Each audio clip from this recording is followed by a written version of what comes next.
Good day mga moms, mga paps. Sa vlog natin ngayon ay mag-change oil tayo ng ating Raider 150 Fi. So makikita nyo sa aking panel, lumabas na yung oil change. So mag-change oil tayo ngayon at ipakikita ko sa inyo yung aking oil. Ito yung bagong oil ko, Shell Advance Ultra. Binili ko ito, nasa 500 yung isa. Wala kasing nagbebenta masyado dito sa amin. So yung previous oil ko is yung Shell Advance EX7, yung kulay blue. Nasa 280 to 300 ata yung presyo ng EX7. So konting kaalaman lang mga paps pag bibili kayo ng EX7. Yung bago nito, may QR code dito. Tapos pag peel mo, may makikita kang mga code. So ito, wala man ito kasi old stock ito. Pinupost ng Shell yung old stock nila sa Shopee.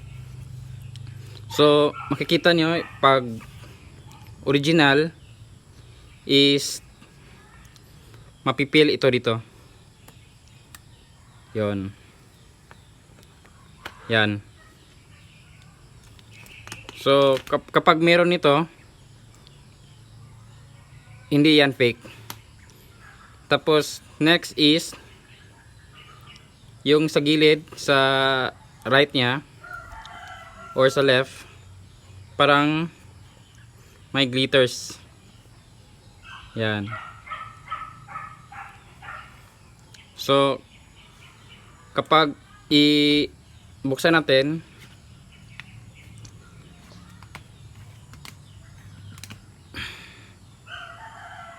hindi sumasama ito.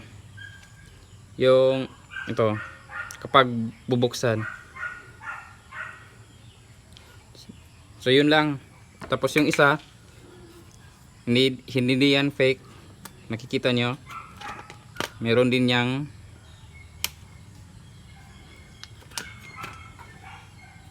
ano sa likod, sulat.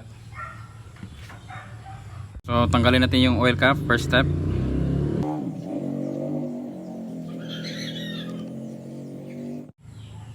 So yun na.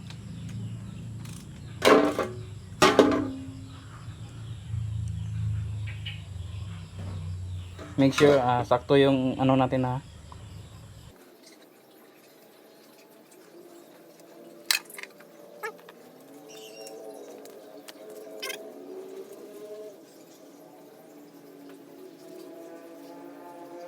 Natin na maubos siya.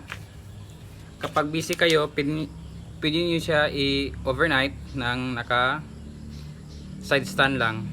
Kapag busy kayo, iwanan nyo ng gabi. Pagka umaga, fully drain na yan. Yung sa akin, iwan ko muna ng ganyan kasi may lakad ako. So tanggalin natin yung sa oil filter natin.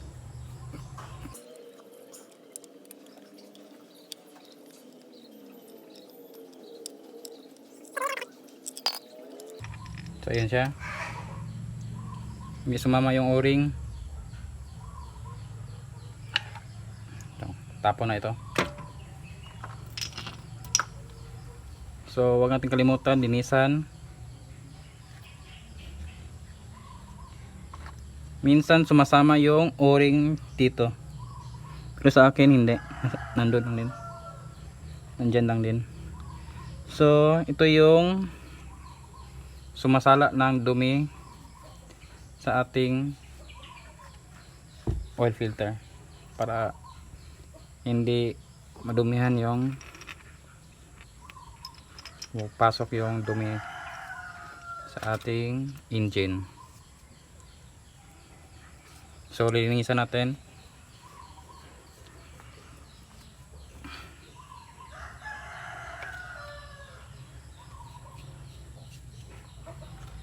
So papalitan natin ng bago. Make sure ito yung papasok natin.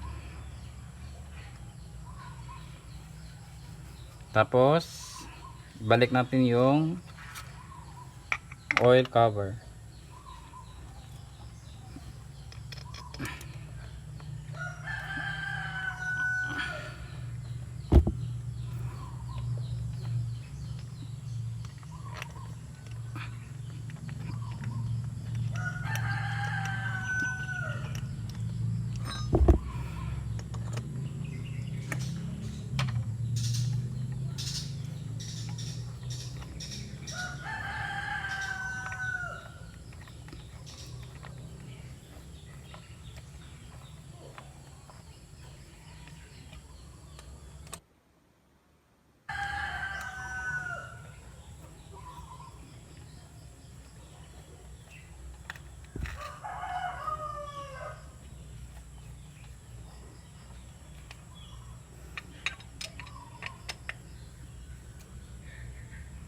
So ayun, okay na. Linisan din natin.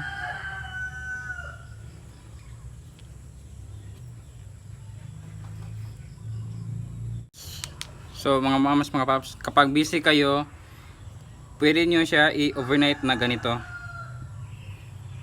Yan o. Tumutulo pa rin. Iwan ko muna siya ng ganito kasi may lalakarin muna ako. 1 eternity later. So yan, na-standby siya ng mga ilang oras. So ibalik na natin yung oil boil natin.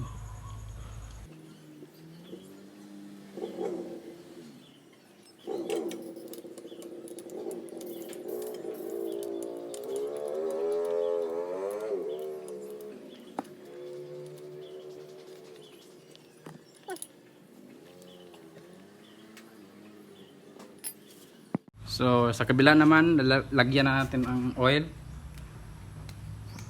So buhos natin ito lahat.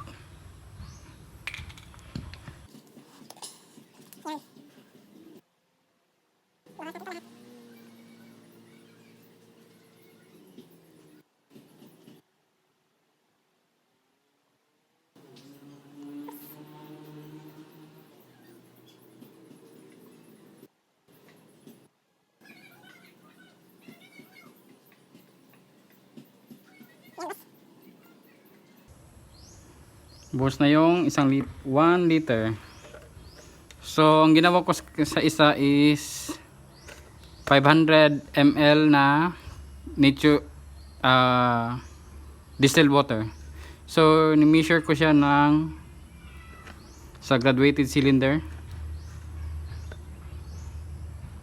Para measurement at ito yung mga linya-linya. So napansin ko dito yung 400 ml. So lagay natin.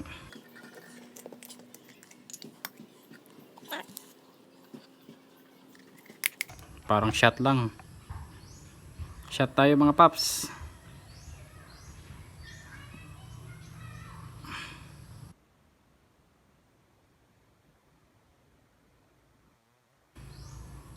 Diyan yung oil natin. So 1 liter tsaka 400 ml kasi nagpalit ako ng oil filter. Kapag hindi ka na nagpalit ng oil filter, okay na 1.3 ml ang ilagay natin. So nagpalit man ako, so 1.4 ml ang ilagay natin sa ating oil.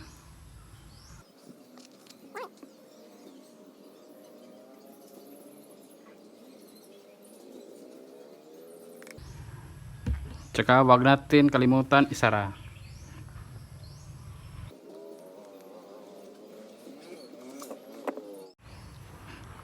So ilalak na natin. Ayan, okay na yan. So paano nga ba tanggalin yung oil change sa ating panel? Press and hold, tsaka sabay on. Yun, mabiblink ng 3 times tsaka mawala na. So pandarin natin.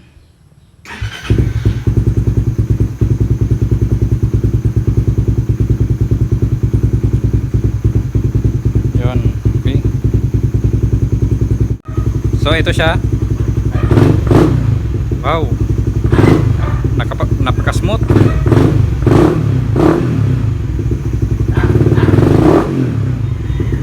Ganda. So yun guys, hanggang dito na lang. Yung level ng oil natin is nasa normal, nasa pagitan ng full tsaka low. So okay na yan. Rata na. Yun. Okay na yan mga paps. So ayun nga, shout out pala sa ating 103 subscribers. Salamat sa suporta nyo. Tuloy-tuloy lang natin to.